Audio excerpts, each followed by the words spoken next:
तो tally ERP9 के अंदर आज जो है कैश वाली एंट्री बतानी है। कैश का लेजर बनाने की ज़रूरत नहीं है, ना प्रॉफिट लॉस का बनाने की ज़रूरत होती है। तो दो हमें बने बनाए मिलते हैं। तो सबसे पहले नई कंपनी बना लेते हैं, A to Z business company.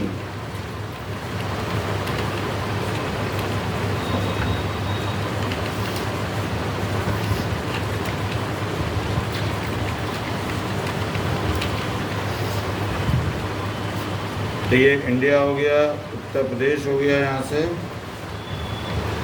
Pin code number 226005, mobile number हो गया, और चेंज किया यहाँ पे फाइनेंशियल ईयर 2026। पासवर्ड डालने की ज़रूरत नहीं है, टाइम वेस्ट करने की। तो कंपनी हमारी यहाँ पे रेडी हो गई। F11 प्रेस किया, फीचर्स यहाँ पे यस कराए, सिर्फ यही वाला फीचर यस रहेगा, बाकी सब यहाँ पे नो।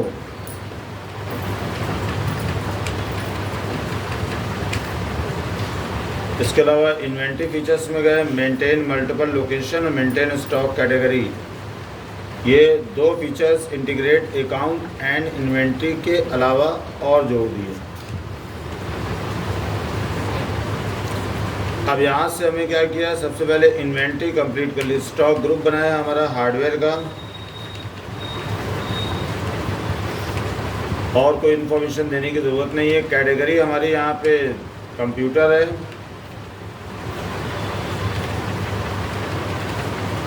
यूनिट ऑफ मेजर हमारा पीसेस है, और लोकेशन हमारा यहाँ पे आलमबाग हो गया।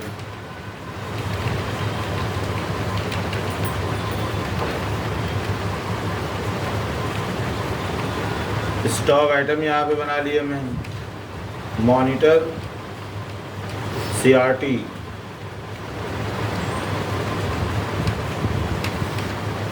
इसके अलावा यहाँ पे hard disk, SATA 10 TB,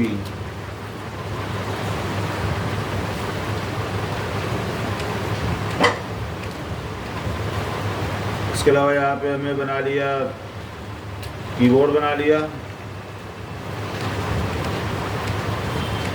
cabinet, बना लिया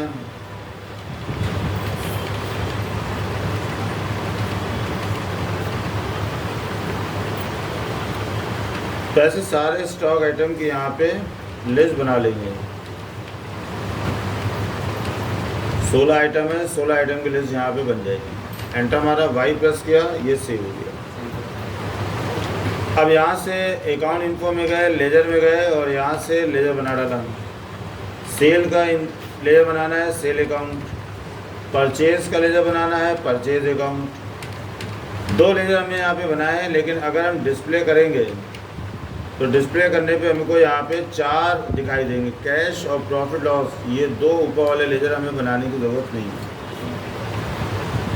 अब यहाँ से अकाउंटिंग वाचर्स में गए, F9 प्रेस किया, परचेज कर लिया यहाँ से। अब यहाँ पे हमें लगाया कैश। कोई एड्रेस यहाँ पे स्टेट, सेल टैक्स, ये सब ऑप्शनल है, देने की ज़रूरत नहीं है। परचेज हमेशा डेबिट, सेल हमेशा क्रेडिट। यहाँ से क्रेडिट अमाउंट फिलअप किया, देखो निगेटिव कैश दिखाया है, कैपिटल इन हैंड हमारा बनी है, एंटर की प्रेस करके आगे बढ़ा देंगे। स्टॉक आइटम यहाँ पे लिस्ट से सेलेक्ट किया, कैबिनेट हमें यहाँ पे 18 परचेज करी। एक कैबिनेट की कीमत जो है 3000 रुपये। नेक्स्ट स्टॉक आइटम यहाँ पे सेलेक्ट किया, hard disk 1 TB, 45 hard disk यहाँ पे परचेज करी। एक हार्ड डिस्क की कीमत 3200 रुपये। इसके अलावा यहाँ पे नेक्स्ट हमें कीबोर्ड यहाँ पे परचेज किए 50, एक कीबोर्ड जो है 225 रुपये का। इसके अलावा नेक्स्ट मॉनिटर CRT, ये हमें परचेज़ किया यहाँ पे 24, एक मॉनिटर CRT जो है वो 2600 रुपये का। ऐसे 4 स्टॉक आइटम हमें यहाँ पे लिस्ट से लेने हैं, और उसके बाद यहाँ से एंड ऑफ लिस्ट कर देना है।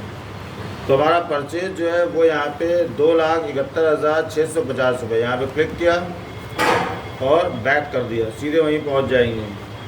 2,71,650 ये हमारा यहाँ पे अमाउंट हो गया। एंटर की प्रेस किया, एंटर की प्रेस किया और देखो ये बराबर एंट्री हो गई। अब जो निगेटिव कैश की प्रॉब्लम थी वो यहाँ पे सॉल्व हो गई। कंट्रोल ए प्रेस किया, इसको सीधे हमने यहाँ पे सेव कर दिया। अब कुछ आइटम यहाँ पे हमें सेल कर दिए। F8 प्रेस किया यहाँ से सेल के लिए, कैश में हमें सेल भी करना है।